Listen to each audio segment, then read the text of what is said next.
नमन करके धन्यवाद देता हूं। श्री अमरिंदर सिंह बराड़ जी।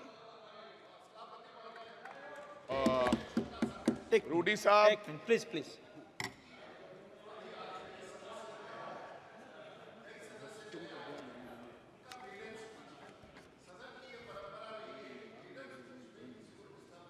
यस, गलत बोलोगे तो क्यों नहीं होगा?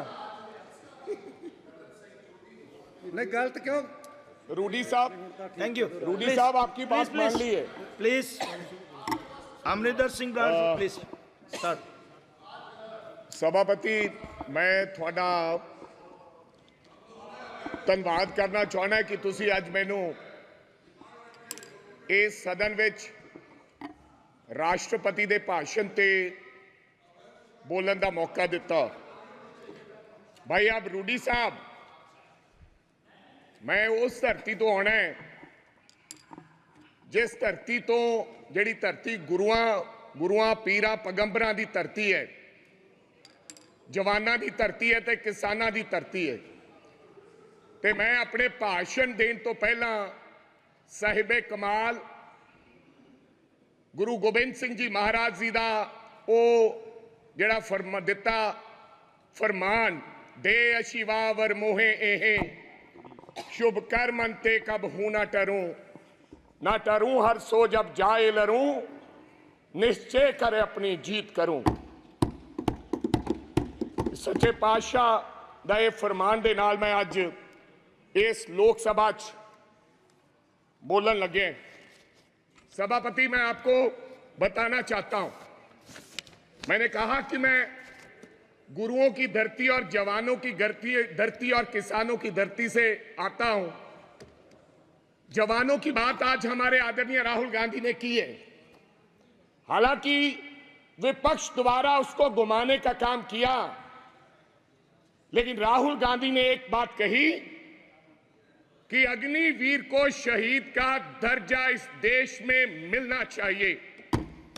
मैं इसलिए कह रहा हूं सभापति साहब, कभी कभी तो मेरे को लगता है कि पंजाब को यह हिंदुस्तान की सरकार भूल गई है। कभी कभी मेरे को यह भी महसूस होता है कि शायद हम हिंदुस्तान के कहीं किसी नक्शे में हैं या नहीं।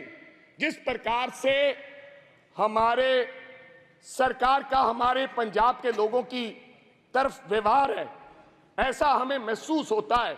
मैं आपको बताना चाहता हूं सभापति साहब, जब हिंदुस्तान के देश के प्रधानमंत्री जब लाल किले पर झंडा लहराते हैं, और मैं गर्व से कह सकता हूं कि उस झंडा लहराने में पंजाब के हजारों नौजवान लोगों ने अपनी शहादत दी है। ये अवसर इसलिए प्राप्त हुआ है सभापति साहब। मैं कहना चाहता हूं सभापति साहब, मैं अपने किसान की बात करना चाहता हूं। पिछले 1.5 साल से सभापति साहब, पंजाब का किसान, देश का किसान, आज बड़ी बड़ी बातें की गई। आदरणीय मंत्री महोदय कहे कि हमने एमएसपी दी है। एमएसपी आपने दी है? 1967 में कांग्रेस की सरकार ने किसान के लिए एमएसपी दिया था। जब देश भूखा मर रहा था तो पंजाब के लोगों ने, इन किसानों ने, देश के किसानों ने देश के लोगों का पेट भरने का काम किया। आज कोई आसान नहीं कर रहा कि हम उनको एमएसपी दे रहे हैं। किसान लीगल गारंटी मांगता है सभापति साहब, एमएसपी की लीगल गारंटी। आपको मैं बताना चाहता हूं 700 किसान पंजाब का शहीद हुआ, और मेरी एक आदरणीय हमारी संसद ने उन किसानों की मांओं के बारे में ये कहा कि ये तो 100-100 रुपए पे भाड़े पे लाए हुए लोग हैं। मेरे को शर्म आती है इस बात की। वो किसान, और आज वो किसान दिल्ली के बॉर्डर अपनी बात सुनाने के लिए दिल्ली आना चाहता है। क्या दिल्ली देश से अलग है? क्या दिल्ली में पंजाब के किसान नहीं आ सकते? हमें हरियाणा के बॉर्डर पर रोककर हमारे पर गोलियां चलाई जा रही हैं। हजारों लोग किसान हमारे वहां पर इंजर्ड हुए, और कईयों की मृत्यु हो गई, मौत हो गई है। लेकिन सरकार की तरफ से गर्मी है, 45-47 डिग्री में बैठा किसान चीख चीख कर पुकार रहा है कि हमें एमएसपी की लीगल गारंटी दो, हमने दिल्ली जाना है। लेकिन उनको आदेश है हरियाणा की पुलिस को, यह देश के गृह मंत्री के द्वारा दिया गया हो देश, कि पंजाब का अगर कोई व्यक्ति दिल्ली की तरफ किसान मुंह करेगा तो गोलियों से उसको मार दिया जाएगा। ऐसा हमारे साथ व्यवहार हो रहा है सभापति साहब, ये हालात है। आप कहते हो किसानों को, आपने किसान निधि योजना में आपने बड़ा कोई इनकलाब खड़ा कर दिया। आपने कहा कि 3,20,000 करोड़ लोगों को हमने 20,000 करोड़ दिया है किसान निधि योजना के तहत। मैं पंजाब की बात बताना चाहता हूं, आंदोलन के बाद हमारे साथ किस प्रकार का व्यवहार हुआ। 2019-20 में 23 लाख लोगों को किसान निधि योजना का फायदा मिलता था। जब हम आंदोलन किया, सरकार को काले कानून जो 3 बने थे वो सस्पेंड करने पड़े, वापस नहीं लिए। तो इन्होंने कहा कि अब इनकी निधि योजना बंद करो। 2023 और 24 में ऑन रिकॉर्ड बोल रहा हूं, फ्लोर ऑफ द हाउस, 8,56,000 लोगों के किसान निधि योजना से नाम काट दिए गए। ये छोटी बात नहीं है। और कहा गया कि इनके कागज इनकम्प्लीट थे, इसलिए हमने इनके ये खाते काट दिए गए। तो पहले आपने कैसे दे दिए 23.5 लाख लोगों को। मैं चलो ज्यादा कुछ ना कहते हुए मैं आगे एक बात और करनी चाहता हूं सभापति साहब।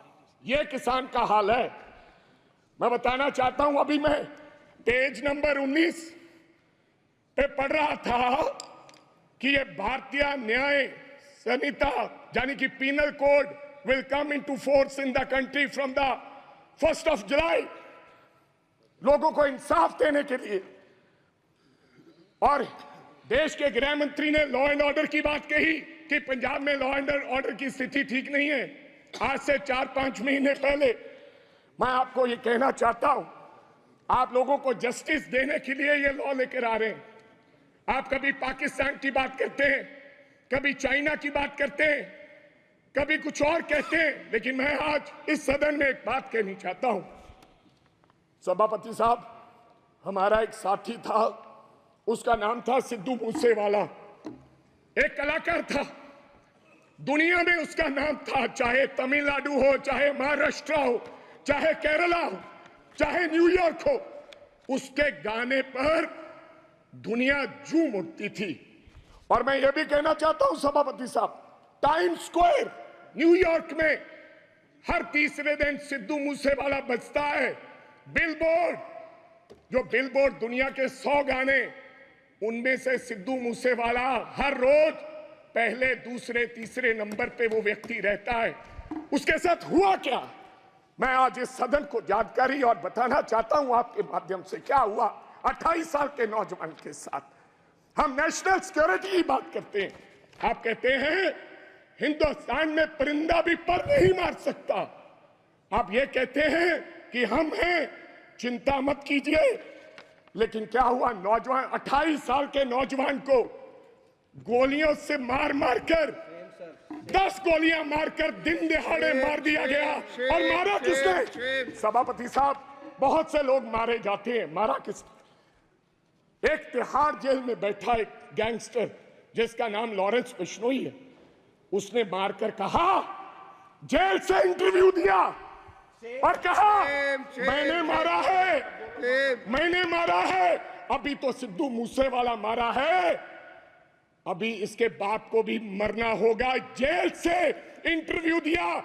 आप नेशनल सिक्योरिटी की बात करते हैं, कब इंसाफ मिलेगा सिद्धू मूसेवाला को? क्या होगा 28 साल का नौजवान जिसकी मां के एक बेटा था, एक और बिना शादी के ब्याह में हमारे सर पर सेरे बांधे जाते हैं, सेराबंदी होती है, आपके भी होती है। डेड बॉडी पड़ी, डेड बॉडी पर मेरी उस मां ने, सिद्धू मूसेवाले की मां ने फिर सेरा लेकर आए और अपने बेटे के लाश पर सर पर सेरा बांध के उसकी विदाई की है। ये हालात हैं। आप देश के गृह मंत्री हैं, इंसाफ दिलाएं और जेलों में बैठे ऐसे गैंगस्टर को आप निकाल के उस परिवार को इंसाफ दें। लास्ट बात सर, 1 मिनट में खत्म करूंगा। आप सभापति साहब, मैं ये इसमें लिखा है पेज नंबर 4 पॉइंट नंबर 5, क्या लिखा है? Now my government is striving to make India the 3rd largest economy in the world. कैसे बनेगा साहब? मैं सब उस शहर से आता हूं, लुधियाना से, जो हिंदुस्तान का कभी कभी ईस्ट मैनचेस्टर कहा जाता है, जिसको आज क्या हालात हो गए इंडस्ट्री के, डाइंग इंडस्ट्री है सर, वहां पर साइकिल इंडस्ट्री है। लोग छोड़ के कारोबार धंधा बंद करके अब चले जा रहे हैं लुधियाना छोड़ के। ये हालात कर दिए। मैं एक छोटी सी उदाहरण देना चाहता हूं। 10 साल में हमें इस सरकार ने कुछ नहीं दिया। अगर दिया है हिंदुस्तान की सरकार ने लुधियाना को, सबसे बड़ा शहर है पंजाब का, तो कोई खड़ा होकर व्यक्ति बता दे कि हमने ये दिया है। मैं क्या कहना चाहता हूं कि एक साइकिल इंडस्ट्री है साहब, या तो चाइना में साइकिल बनता है या पंजाब में साइकिल बनता है। चाइना में साइकिल की प्रोडक्शन क्या है, आप हैरान हो जाओगे। आप मेक इन इंडिया की बात करते हो, 28 से 30 करोड़ एक साल की चाइना प्रोडक्शन करता है, एक साल की 28 से 30 करोड़। लेकिन लुधियाना क्या प्रोडक्शन करता है? 2.5 करोड़। क्यों? वजह क्या है? हमारा साइकिल 3500 रुपए का शुरुआत में बिकता है, लेकिन चाइना का साइकिल $300 से शुरू होकर 2 लाख में बिकता है। इसका कारण क्या है? Make in India wrong policies. जब तक ये रॉन्ग पॉलिसीज हैं, समाप्त कीजिए, तब तक हमारा देश तरक्की नहीं कर सकता। कैसे तरक्की करेंगे? आपकी रॉन्ग पॉलिसीज की वजह से आज हमारी इंडस्ट्री, जो लुधियाना की इंडस्ट्री है, उसके ये हालात हो गए। अंत में एक लाइन में समाप्त करना चाहता हूं। हमारा भाईचारा बहुत कायम है स्पीकर साहब। पंजाब के लोग बेशक चाहे किसी पार्टी को वोट दो, आम आदमी पार्टी को लोगों ने वोट दिया, अकाली दल को दिया, कांग्रेस को दिया, बीजेपी वालों को भी दिया, लेकिन आपस का भाईचारा नहीं कभी टूटा। इस बार पहली बार राम जी के नाम पर, भगवान राम के नाम पर, भगवान हमारे भी हैं इनके, और भगवान ने बता दिया अयोध्या से ये संदेश दिया पूरे देश भर में कि राम भगवान बीजेपी के नहीं है। उन्होंने ये संदेश दिया। लास्ट एक सेकंड, पहले बोल रहे हैं, बोलो तो खोल के। सभापति साहब, मैं एक नारे के साथ अपनी बात खत्म करूंगा। बस एक लाइन में खत्म कीजिए सर। एक सेकंड, हमारा भाईचारा कायम रहे। मैं बीजेपी वालों को हाथ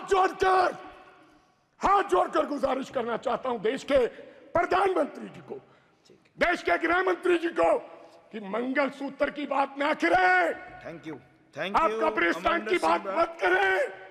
मैं एक नारे के साथ अपनी बात खत्म करूंगा। मंदिर बांटा, मस्जिद बांटी, मंदिर बांटा, मस्जिद बांटी, बांट दिया भगवान को। ओ शर्म करो बीजेपी वालों, मत बांटो इस देश के बोले वाले इंसान को, मत बांटो इस देश के बोले वाले इंसान।